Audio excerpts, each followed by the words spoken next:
ಈ ಕೊರೋನಾ ಹೆಸರಿನ ಮತ್ತೊಂದು ಸ್ಕ್ಯಾಮ್ ಏನಾದ್ರೂ ಶುರುವಾಗಿದೆಯಾ ಅಂತಕ್ಕಂಥ ಪ್ರಶ್ನೆ ಜನರಲ್ಲಿದೆ. ಯಾಕೆ ಈ ಪ್ರಶ್ನೆ ಮೂಡ್ತಾ ಇದೆ ಅಂತಂದ್ರೆ, ನಿಮಗೆ ಗೊತ್ತಿದ್ದ ಹಾಗೆ ಮಾಧ್ಯಮಗಳಲ್ಲಿ ಶುರುವಾಗಿದೆ. ಏನಂತಂದ್ರೆ, ಮಹಾಮಾರಿ ಹೆಮ್ಮಾರಿ ಕೊರೋನಾ ವೈರಸ್ ಮತ್ತೆ ಕಾಣಿಸ್ಕೊಂಡ್ಬಿಟ್ಟಿದೆ. ಇದು ದಿನೇ ದಿನೇ ಕೇಸಸ್ ಹೆಚ್ಚಾಗ್ತಾ ಇದಾವೆ. ಅದ್ರ ಜೊತೆಗೆ ಮೊನ್ನೆ ಒಬ್ರು ಈ ಒಂದು ಕೊರೋನಾದಿಂದ ಸತ್ತಿದ್ದಾರೆ, ಒಂದು ಸಾವು ಆಗಿದೆ ಈ ಕೊರೋನಾದಿಂದ ಅಂತಕ್ಕಂಥ ಹೇಳ್ತಕ್ಕಂಥ ಮಾಹಿತಿ ಈ ಮಾಧ್ಯಮಗಳಲ್ಲಿ ಸಿಗ್ತಾ ಇದೆ. ಸರಿ, ಇದ್ರ ಬಗ್ಗೆ ಡೀಟೇಲ್ ಆಗಿ ನೋಡಿದಾಗ ಗೊತ್ತಾಗಿದ್ದೇನಂತಂದ್ರೆ, ಈ ಒಬ್ರು ಸಾವಾಯ್ತು ಅಂತ ಹೇಳ್ತಾರಲ್ಲ, ಆ ವ್ಯಕ್ತಿ 85 ವರ್ಷನ ವೃದ್ಧ, 85 ವಯಸ್ಸಾಗಿರ್ತಕ್ಕಂಥ ಒಬ್ಬ ವೃದ್ಧ ಹಾಸ್ಪಿಟಲ್ ಯಾವುದೋ ಒಂದು ಬೇರೆ ಸಮಸ್ಯೆಗೆ ಅಂತ ಹಾಸ್ಪಿಟಲ್ ಅಡ್ಮಿಟ್ ಆಗಿ ಅವ್ರು ಸಾವಾದ ನಂತರ ಅವರಲ್ಲಿ ಒಂದು ಕೋವಿಡ್ ಟೆಸ್ಟ್ ಅನ್ನ, ಒಂದು ಅನವಶ್ಯಕವಾದ ಒಂದು ಟೆಸ್ಟ್, ಕೋವಿಡ್ ಟೆಸ್ಟ್ ಅನ್ನ ಮಾಡ್ಬಿಟ್ಟು ಕೋವಿಡ್ ಪಾಸಿಟಿವ್ ಬಂತು ಅಂತ ಹೇಳಿ ಜನರಲ್ಲಿ ಭಯ ಪಡಿಸ್ತಕ್ಕಂಥ ಕೆಲಸವನ್ನ, ಹಾಗೆ ಕೋವಿಡ್ ಕೇಸಸ್ ಜಾಸ್ತಿ ಆಗ್ತಾ ಇದೆ, ಪಾಸಿಟಿವ್ ಕೇಸಸ್ ಜಾಸ್ತಿ ಆಗ್ತಾ ಇದೆ ಅಂತ ಹೇಳಿ ಜನರಲ್ಲಿ ಭಯ ಪಡಿಸ್ತಕ್ಕಂಥ ಕೆಲಸವನ್ನ ಕೆಲ ಮಾಧ್ಯಮಗಳು ಮಾಡ್ತಾ ಇದ್ದಾವೆ. ಅದ್ರ ಜೊತೆಗೆ ಸರ್ಕಾರ ಏನ್ ಮಾಡ್ತಾ ಇದೆ, ಕೇಸಸ್ ಅನ್ನ, ಕೋವಿಡ್ ಟೆಸ್ಟ್ ಅನ್ನ ಜಾಸ್ತಿ ಮಾಡಬೇಕು, ಪ್ರತಿದಿನ ಕೇಸಸ್ ಅನ್ನ ಡಿಟೆಕ್ಟ್ ಮಾಡಬೇಕು, ಜಾಸ್ತಿ ಮಾಡಬೇಕು ಅಂತ ಒಂದು ಕೆಲಸ. ಹಾಗೆ ಅದ್ರ ಜೊತೆಗೆ ಪ್ರೋಟೋಕಾಲ್ ಅನ್ನ ಫಾಲೋ ಮಾಡಬೇಕು. ನೋಡಿ, ಅನವಶ್ಯಕವಾದ ಟೆಸ್ಟ್, ಅನವಶ್ಯಕವಾದ ಒಂದು ಪ್ರೋಟೋಕಾಲ್ ಅನ್ನ ಮತ್ತೆ ಏನ್ ಇದನ್ನ ಶುರು ಮಾಡಬೇಕು ಅಂತ ಒಂದು ಮಾಹಿತಿನ ಸರ್ಕಾರ ನೀಡ್ತಾ ಇದೆ. ನನ್ನಲ್ಲಿ ಇರ್ತಕ್ಕಂಥ ಒಂದು ಪ್ರಶ್ನೆ ಏನಂತಂದ್ರೆ, ನೋಡಿ, ನಿಮಗೆ ಗೊತ್ತಿದ್ದ ಹಾಗೆ 18 ವರ್ಷ, 20 ವರ್ಷ, 30 ವರ್ಷ ವಯಸ್ಸಿನ ಯುವಕರು ಈ ಸುಮಾರು ವರ್ಷದಿಂದ, ಆಲ್ಮೋಸ್ಟ್ 2-3 ವರ್ಷದಿಂದ ಪ್ರತಿದಿನ 10 ಜನ ಸಾಯ್ತಾ ಇದ್ದಾರೆ. ಚಿಕ್ಕ ಚಿಕ್ಕ ವಯಸ್ಸಿನ ಯುವಕರು ಸಾಯ್ತಾ ಇದ್ದಾರೆ. ಇದ್ರ ಬಗ್ಗೆ ಎಲ್ಲೂ ಕೂಡ ಮಾತಾಗೋದಿಲ್ಲ. ಸರಿ, ಹೃದಯಾಘಾತದಿಂದ ಸಾವಾಯ್ತು ಅಥವಾ ಕಾರ್ಡಿಯಾಕ್ ಅರೆಸ್ಟ್ ಆಗಿ ಸಾವಾಯ್ತು ಅಂತ ಹೇಳ್ತಾರೆ.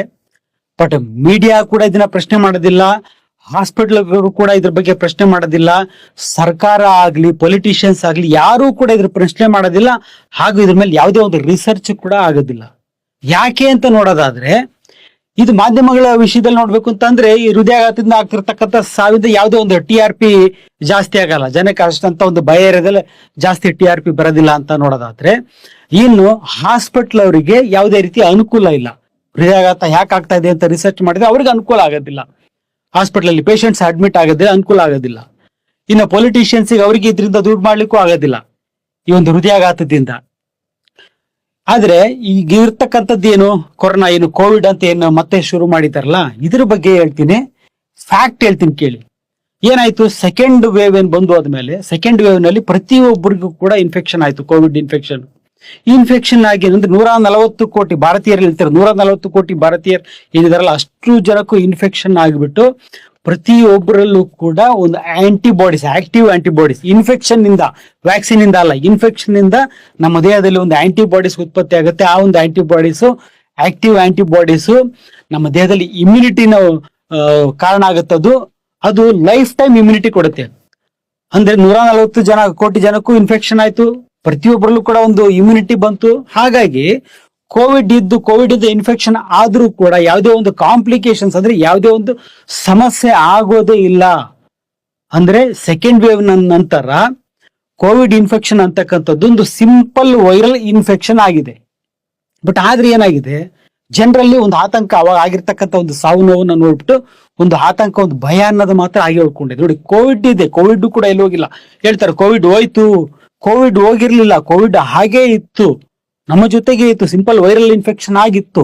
ಬಟ್ ಅದೇನಾಗುತ್ತೆ, ಈಗ ವೆದರ್ ಚೇಂಜ್ ಆದಾಗ, ವಾತಾವರಣದಲ್ಲಿ ಬದಲಾವಣೆ ಆದಾಗ, ನಿಮಗೆ ಗೊತ್ತಿದ್ದಾಗೆ ಒಂದು 15-20 ದಿವಸದಿಂದ ಮಳೆ ಬರ್ತಾ ಇದೆ. ಮಳೆ ಬರೋದ್ರಿಂದ ನೆಗಡೆ, ಕೆಮ್ಮು, ಜ್ವರ ಅಂತಕ್ಕಂಥದ್ದು ಸ್ವಲ್ಪ ಜಾಸ್ತಿ ಆಗೇ ಆಗುತ್ತೆ.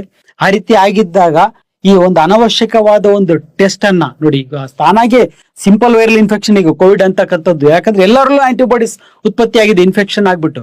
ಸಿಂಪಲ್ ವೈರಲ್ ಇನ್ಫೆಕ್ಷನ್, ಅದಕ್ಕೆ ಅನವಶ್ಯಕವಾದ ಟೆಸ್ಟ್ ಮಾಡಿಸ್ತಕ್ಕಂಥ ಒಂದು ಅವಶ್ಯಕತೆ ಏನೇ ಇಲ್ಲ. ಇದು ಅಂಥದ್ರಲ್ಲಿ ಟೆಸ್ಟ್ ಮಾಡಿಬಿಟ್ಟು ಇದನ್ನ ಇವರೊಂದು ವ್ಯಾಪಾರೀಕರಣ ಮಾಡ್ಕೊಳ್ಳಿಕ್ಕೆ ಟೆಸ್ಟ್ ಮಾಡಿ ಪಾಸಿಟಿವ್ ಅಂತ ಹೇಳೋದು. ನೋಡಿ, ಟೆಸ್ಟ್ ಅಂತ ಹೇಳೋದಾದ್ರೆ ಇದೊಂದು ಸ್ಪೆಸಿಫಿಕ್ ಟೆಸ್ಟ್ ಅಲ್ಲ. ಯಾವುದೇ ಒಂದು ವೈರಲ್ ಇನ್ಫೆಕ್ಷನ್, RNA ವೈರಸ್ ಯಾವುದೇ ಒಂದು ಇದ್ರೂ ಕೂಡ ಅದನ್ನ ಪಾಸಿಟಿವ್ ಅಂತ ತೋರಿಸುತ್ತೆ. ಆ ಪಾಸಿಟಿವ್ ಅಂತ ಬಂದದ್ದೇನೆ ಕೋವಿಡ್ ಅಂತ ಹೇಳ್ಬಿಟ್ಟು ಇದನ್ನೇ ಒಂದು ಮಿಸ್ಯೂಸ್ ಮಾಡ್ಕೊಳ್ತಕ್ಕಂಥ ಒಂದು ಕೆಲಸ ಆಗ್ತಾ ಇದೆ ಅಂತ ಅನಿಸ್ತಾ ಇದೆ. ಯಾಕಂದ್ರೆ ಕೋವಿಡ್ ಅಂತಕ್ಕಂಥದ್ದು ಕಾಂಪ್ಲಿಕೇಶನ್ಸ್ ಉತ್ಪತ್ತಿ ಮಾಡಲ್ಲ ಯಾರಲ್ಲೂ ಕೂಡ. ಇದೊಂದು ಸಿಂಪಲ್ ವೈರಲ್ ಇನ್ಫೆಕ್ಷನ್ ಆಗಿರುತ್ತೆ. ತಾನಾಗೆ ಕ್ಯೂರ್ ಆಗುತ್ತೆ, 100% ಕ್ಯೂರ್ ಆಗುತ್ತೆ, ಯಾರಲ್ಲೂ ಕೂಡ ಕಾಂಪ್ಲಿಕೇಶನ್ಸ್ ಆಗಲ್ಲ. ಸ್ಟಿಲ್ ಆದ್ರೂ ಕೂಡ ಇದಕ್ಕೆ ಟ್ರೀಟ್ಮೆಂಟ್ ಕೂಡ ಇಲ್ಲ, ತಾನಾಗೆ ಕ್ಯೂರ್ ಆಗುತ್ತೆ. ಸ್ಟಿಲ್ ಆದ್ರೂ ಕೂಡ ಇದಕ್ಕೆ ಒಂದು ಟೆಸ್ಟ್ ಮಾಡೋದು ಹಾಗೂ ಪಾಸಿಟಿವ್ ಬಂತು ಅಂತ ಹೇಳೋದು, ನಂಬರ್ ಜಾಸ್ತಿ ಆಗ್ತಾ ಇದೆ ಅಂತ ಹೇಳುದು ಅಂದ್ರೆ ಜನರಲ್ ಇರ್ತಕ್ಕಂತ ಒಂದು ಹಳೆ ಭಯ ಏನಿತ್ತಲ್ಲ ಅದಕ್ಕೆ ಮತ್ತೊಮ್ಮೆ ಮರುಜೀವ ಕೊಡ್ತಕ್ಕಂತ ಒಂದು ಕೆಲಸ ನೋಡಿದ್ರೆ ಎಲ್ಲೋ ಮತ್ತೊಂದು ಕೊರೋನಾ ಸ್ಕ್ಯಾಮ್ ಆಗ್ಬಹುದೇನೋ ಅಂತಕ್ಕಂಥ ಒಂದು ಅನುಮಾನ ನನ್ನಲ್ಲೆಲ್ಲ ಪ್ರತಿಯೊಬ್ಬರಲ್ಲೂ ಕೂಡ ಮೂಡ್ತಾ ಇದೆ. ಸರಿ, ಹಾಗಿದ್ರೆ ಏನ್ ಮಾಡ್ಬೇಕು? ನನ್ನ ಒಂದು ಅಭಿಪ್ರಾಯದಲ್ಲಿ ಈ ಒಂದು ಟೆಸ್ಟಿನ ಅವಶ್ಯಕತೆ ಇಲ್ಲ, ತಾನಾಗಿ ಕ್ಯೂರ್ ಆಗುತ್ತೆ. ಒಂದು ಸಿಂಪಲ್ ವೈರಲ್ ಇನ್ಫೆಕ್ಷನ್ ನೆಗಡೆ ಬಂದು ಹೇಗೆ ಕೆಮ್ಮು ಜ್ವರ ನೆಗಡೆ ಹೋಗುತ್ತೋ ಹಾಗೆ ಹೋಗ್ತಾ ಇರ್ತಕ್ಕಂಥ ಒಂದು ಇನ್ಫೆಕ್ಷನ್. ಹಾಗಾಗಿ ಯಾರು ಕೂಡ ಒಂದು ಟೆಸ್ಟ್ ಮಾಡಿಸ್ತಕ್ಕಂಥ ಒಂದು ಅವಶ್ಯಕತೆನೇ ಇಲ್ಲ. ಇದೊಂದು ನಾನ್ ಸ್ಪೆಸಿಫಿಕ್ ಟೆಸ್ಟ್, ಒಂದು ಯೂಸ್ಲೆಸ್ ಟೆಸ್ಟ್ ಮಾಡಿಸಿ ಕೂಡ ಇದಕ್ಕೇನು ಟ್ರೀಟ್ಮೆಂಟ್ ಇಲ್ಲ ಅಂತ ಆದ್ಮೇಲೆ ಒಂದು ಟೆಸ್ಟ್ ಮಾಡಿಸ್ತಕ್ಕಂಥ ಒಂದು ಅವಶ್ಯಕತೆನೇ ಇಲ್ಲ. ಸರಿ, ಏನ್ ಮಾಡಬೇಕು?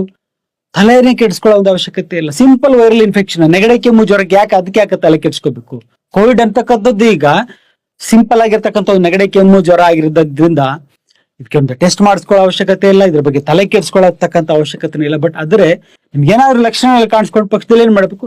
ಸಿಂಟಮ್ಯಾಟಿಕ್ ಟ್ರೀಟ್ಮೆಂಟ್ ಅಂತೀವಿ. ಅಂದ್ರೆ ಏನೇನು ಲಕ್ಷಣಗಳಿದೆಯಲ್ಲ ಅದಕ್ಕೆ ತಕ್ಕನಾಗಿ ಮಾತ್ರೆ ತಗೊಂಡ್ರೆ, ಮೆಡಿಸಿನ್ಸ್ ತಗೊಂಡು ರೆಸ್ಟ್ ಮಾಡಿದ್ರೆ ಸಾಕು. ಯಾವುದೇ ಕಾರಣಕ್ಕೆ ಟೆಸ್ಟ್ ಮಾಡಿಸ್ತಕ್ಕಂಥ ಒಂದು ಅವಶ್ಯಕತೆನೇ ಇಲ್ಲ.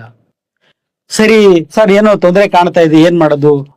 ನೀವಾಗೆ ಹೋಗಿ ನಿಮ್ಮ ಫ್ಯಾಮಿಲಿ ಡಾಕ್ಟರ್ನ ಕನ್ಸಲ್ಟ್ ಮಾಡ್ಬಿಟ್ಟು ಅವ್ರ ಕಡೆಯಿಂದನಾದ್ರೂ ಮಾತ್ರೆ ಮೆಡಿಸಿನ್ಸ್ ಅನ್ನ ತಗೋಬಹುದು. ಅಥವಾ ನೀವು ನಮ್ಗೆ ಇಲ್ಲಿ ನಮ್ಮ ನಂಬರ್ಗೆ ಕ್ಲಿನಿಕ್ಗೆ ಫೋನ್ ಮಾಡಿದ್ರು ಕೂಡ ನಾವು ಉಚಿತವಾಗಿ ನಿಮಗೆ ಮೆಡಿಸಿನ್ ಬಗ್ಗೆ ಒಂದು ಅಡ್ವೈಸ್ ಕೂಡ ಕೊಡ್ತೀವಿ. ಹೆಲ್ತ್ ಅಡ್ವೈಸ್ ಹಾಗೂ ಮೆಡಿಸಿನ್ ಅಡ್ವೈಸ್ ಕೊಡ್ತಕ್ಕಂಥ ಕೆಲಸ ಮಾಡ್ತೀವಿ. ಹಾಗೂ ಯಾರಾದ್ರೂ ಪಾಸಿಟಿವ್ ಬಂದಿತ್ತು ಅನ್ಕೊಳ್ಳಿ, ನನ್ನ advice first of all test ಮಾಡಿಸ್ಬೇಡಿ. ಈವನ್ ಇನ್ ಕೇಸ್ ಟೆಸ್ಟ್ ಮಾಡಿಸಿ ಪಾಸಿಟಿವ್ ಬಂದಿದ್ರು ಕೂಡ ಅವ್ರಿಗೆ ಬೇಕಿದ್ರೆ ನಿಮ್ಗೆ ಅವಶ್ಯಕತೆ ಇತ್ತು ಅಂದ್ರೆ ಉಚಿತವಾಗಿ ಚಿಕಿತ್ಸೆನ ಮೆಡಿಸಿನ್ ಅನ್ನ ಕೊಡ್ತಕ್ಕಂಥ ಟ್ರೀಟ್ಮೆಂಟ್ ಕೊಡ್ತಕ್ಕಂಥ ಕೆಲಸ ಕೂಡ ಮಾಡ್ತೀವಿ. ನನ್ನ ಒಂದು ಅಡ್ವೈಸ್ ಏನಂತಂದ್ರೆ, ಲಾಸ್ಟ್ ಕೋವಿಡ್ ಅನ್ನತಕ್ಕಂಥದ್ದು, ಕೋವಿಡ್ ಡೇಂಜರಸ್ ಅಲ್ಲ, ಬಟ್ ಕೋವಿಡ್ ಭಯವನ್ನ ಸೃಷ್ಟಿಸ್ಬಿಟ್ಟು ಅದರಿಂದ ಒಂದು ದೊಡ್ಡ ಸ್ಕ್ಯಾಮ್ ಆಗೋಯ್ತು. ಹಾಗೆ ಮತ್ತೊಂದ್ಸಲ ಅದರ ಭಯವನ್ನ ನೀವು ತಂದ್ಕೊಂಡ್ರೆ ಮತ್ತೆ ಇನ್ನೊಂದು ಸ್ಕ್ಯಾಮ್ ಆಗೋದ್ರಲ್ಲಿ ಯಾವುದೇ ಒಂದು ಅನುಮಾನ ಇಲ್ಲ. ಭಯ ಪಡಬೇಡಿ, ಧೈರ್ಯವಾಗಿರಿ, ನಿಮ್ಮ ಆರೋಗ್ಯ ನೀವು ಕಾಪಾಡ್ಕೊಂಡ್ರೆ ಅಷ್ಟೇ ಸಾಕು. ನಮಸ್ಕಾರ.